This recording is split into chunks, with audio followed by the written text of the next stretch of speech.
Welcome to Slide Egg. In this video, I'm going to show you how to apply or remove text highlights in PowerPoint. First, open your PowerPoint presentation. You'll see that some of the text on your slide is already highlighted.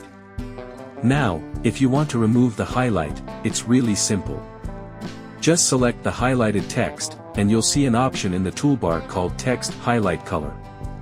Click on it, and then select No Color from the drop-down menu. Just select the highlighted text.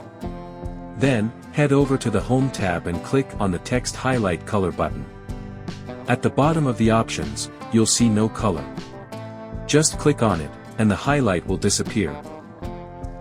Now, let's say you want to add a highlight to some text. Just select the text you want to highlight, go to the Home tab, and click on the Text Highlight Color option. You can choose any color you like from the drop-down, and the highlight will be applied.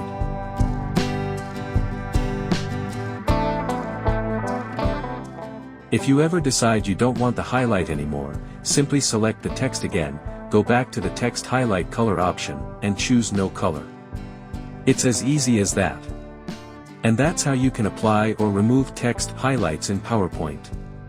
Thanks for watching, and don't forget to like, share, and subscribe to Slide Egg for more helpful tips and tutorials.